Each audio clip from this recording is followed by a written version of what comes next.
Olha só, gente. Vocês estão vendo aí na tela o gráfico? Isso aí é o que aconteceu com tudo que o governo federal arrecadou no ano passado. Como eu falei, arrecadou de todas as fontes, tá? De todas as fontes. Aí Ó, vamos lá. Primeiro, só um momentinho.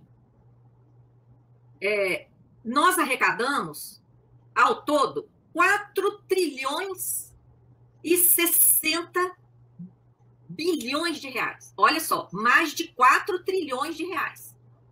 Como eu falei no início, em tributos, em emissão de novos títulos, em receitas comerciais e patrimoniais também, das privatizações, e, entre outras, né?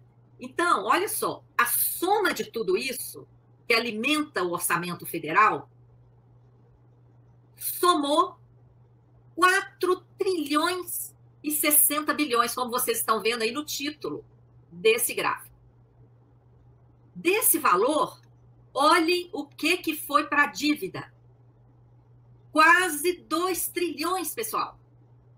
1 trilhão 879 bilhões. O que representa 46,3% do orçamento federal, ou seja, é a maior fatia.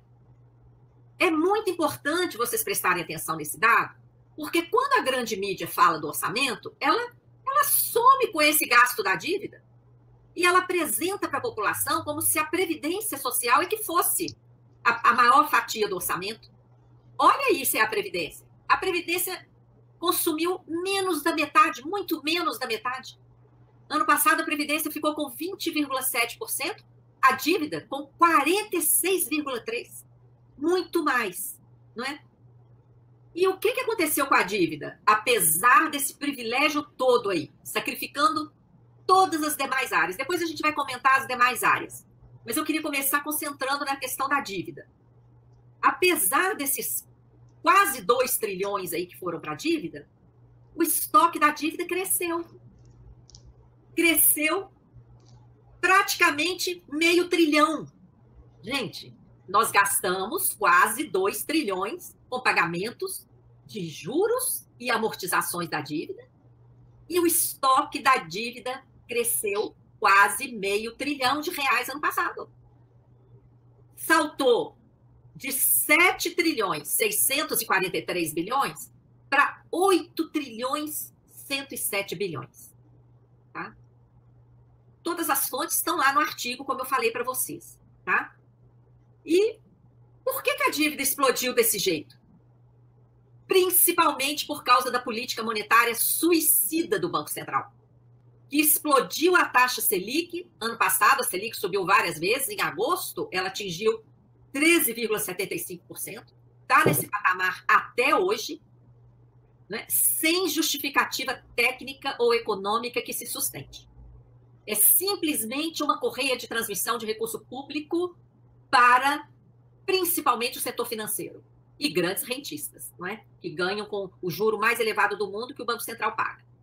E os outros mecanismos, né, operados pelo Banco Central, principalmente a Bolsa Banqueiro, a remuneração da sobra de caixa dos bancos, através do abuso das compromissadas e dos depósitos voluntários remunerados. Né? Então, eu queria fazer essa introdução mostrando aí o privilégio da dívida e, apesar desse privilégio, o estoque da dívida cresceu. Então, eu queria, nesse ponto, que o Rodrigo comentasse, porque muita gente fala, Rodrigo, que a dívida não é problema, fala que a dívida está sendo só rolada. Olha, se a dívida estivesse sendo só rolada, o estoque da dívida não teria crescido quase meio trilhão. Porque rolagem é simplesmente a substituição de um título que está vencendo por um novo título. Se fosse isso que estivesse acontecendo, o estoque estaria se mantendo constante. Mas, apesar desse rombo aí no orçamento, o estoque não ficou constante, o estoque aumentou quase meio trilhão de reais. E mais, ano passado, gente, nós tivemos recorde de arrecadação, mas ficamos submetidos ao teto de gastos.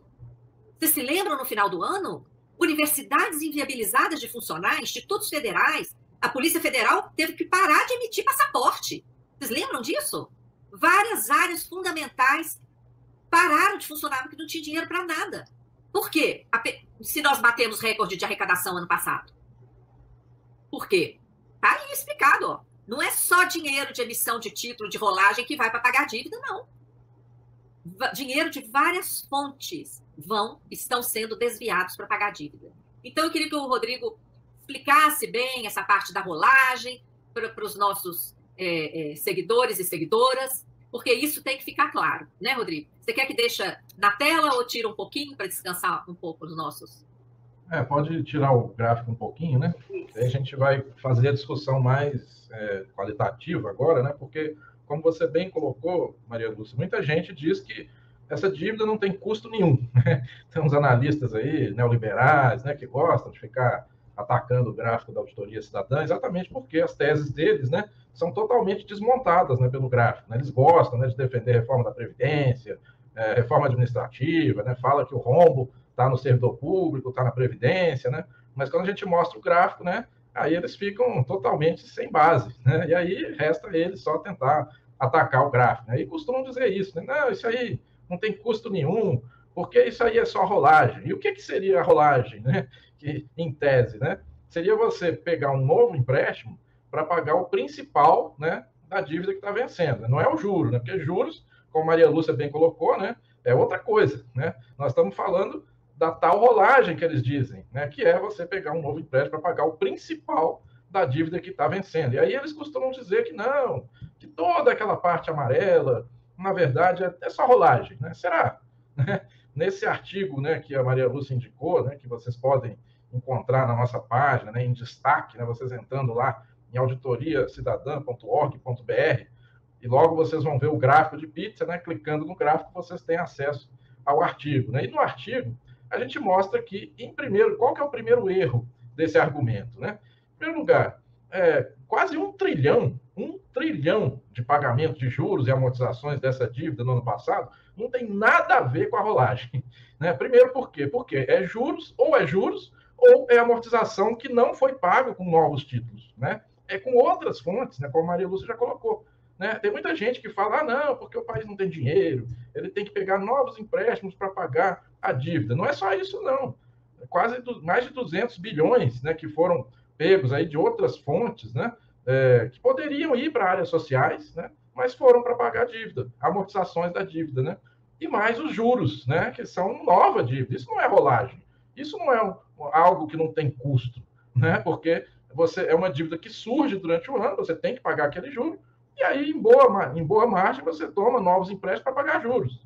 Né? E aí acontece isso. Ou seja, de cara, né, o primeiro grande erro desses analistas é que quase 1 trilhão, né, desse pagamento de juros e amortizações do ano passado não tem nada a ver com a rolagem. E o resto? Né? O resto, né, mesmo o que eles chamam de rolagem, né, a gente tem que considerar sim, porque quando você pega um empréstimo e decide o que fazer com esse empréstimo, você tem duas opções. Você pode pegar esse empréstimo e investir em saúde, educação, como os países desenvolvidos fazem. Ou você pode pegar esse empréstimo e pagar a amortização de uma dívida que nunca foi auditada pela sociedade. Uma dívida com vários indícios de legitimidade, como a Maria Lúcia falou, a dívida ultrapassa os 8 trilhões. Né? Como é que você vai pagar 8 trilhões sem a sociedade ter auditado essa dívida? Né? Então, isso é uma grande questão. Né? É a prova de que isso é um custo, sim. Porque enquanto países desenvolvidos pegam empréstimo para investir na economia, na sociedade, aqui não. Aqui pega-se empréstimo para pagar a mesma dívida, rolar a dívida. Mas o que significa isso em termos econômicos? É abdicar, abrir mão do desenvolvimento de um país. Né? Porque quando se pega empréstimo para investir, né, a juros baixos ou até negativos, né, como o Japão faz, é uma coisa diferente. Né? Você investe na tecnologia, você torna o país soberano em termos tecnológicos, você atende às necessidades da população. Agora, pegar empréstimo para pagar a mesma dívida é condenar o país ao subdesenvolvimento, à pobreza, né? É a miséria, infelizmente. Né? Então, é um pouco por aí. Né? Inclusive, tem outra tática, né? outro artifício, né? Que é importante a gente deixar claro, né? Porque muita gente pode se perguntar, mas o governo, quando a gente olha lá no demonstrativo do Tesouro Nacional, só tem 200 e poucos bilhões de juros. E vocês estão dizendo aí que foi 780 bilhões de juros? Sim, está lá no nosso artigo. Por que isso? Né? Por que essa diferença entre os dados? Né? Porque quando se fala que é rolagem, né? A grande questão está aí. Né? Porque grande parte dos juros, né, que o governo contabiliza, ele pega aquele juro e contabiliza como se fosse rolagem. Ainda tem isso, ainda tem essa tática que eles usam. Né? Então é importante a gente fazer a estimativa dos juros corretamente, né, pegando o estoque da dívida no início de 2022 e multiplicando pela taxa média, pelo custo médio da dívida no ano passado, né, e aí a gente chegou a 780 bilhões, né, e é um dado muito maior do que o dado de juros que o governo divulga oficialmente. Por quê? Porque ele pega grande parte desses juros e contabiliza como se fosse rolagem. Aí fica fácil, né? E tem toda uma derivação, né? Depois a Maria Lúcia pode complementar, né? Desse problema, que é você pegar uma despesa corrente, que é juros, e apropriar como se fosse despesa de capital. Na verdade, isso é uma armadilha contábil, né, digamos assim, uma grande jogada, né, contábil para você poder pegar novo empréstimo para pagar juros. Porque a Constituição, se a gente olha lá no artigo 67, inciso 3, ela impede, a lógica desse artigo é você impedir que se pegue empréstimo para pagar a despesa corrente, como é o caso dos juros. Mas aí o governo apropria grande parte do juro como se fosse rolagem ou amortização, que eles falam, vira despesa de capital. Aí pode, né? Então, é só para introduzir essa questão, a Maria Lúcia depois pode complementar, mas é interessante a gente olhar para todas essas armadilhas, né, que os neoliberais tentam jogar em cima do gráfico, para a gente estar preparado para esse debate. Né? Porque sempre que a gente apresenta esse gráfico, né, os neoliberais, claro, né, atacam, né, e até alguns outros economistas aí que acabam copiando, né, os argumentos dos neoliberais. Né? Tem muita gente que fala isso. Né? Não, isso aí não é gasto, não precisa. Tem gente que fala também que não precisa de auditoria, é só baixar o juro, né? Como se o juro não fosse uma fraude a ser auditada. Né? Isso aí pode ser. A gente pode discutir mais adiante também. Né? Tem vários argumentos aí que a gente pode continuar, mas o principal, né, devolvendo aí para Maria Lúcia, é o que a gente colocou, né, são dados oficiais, né? Todos esses argumentos furados aí que os neoliberais colocam, a gente mostra o furo, né? A Auditoria Cidadã da Dívida é uma associação sem fins lucrativos e precisamos do seu apoio para produzir e divulgar o nosso material. Então deixe seu like, compartilhe, comente, se inscreva no nosso canal, é grátis. E se você quiser e puder, doe através do Pix 12 537 204 000145. Agradecemos a todos pelo apoio e vamos juntos pela Auditoria da Dívida já!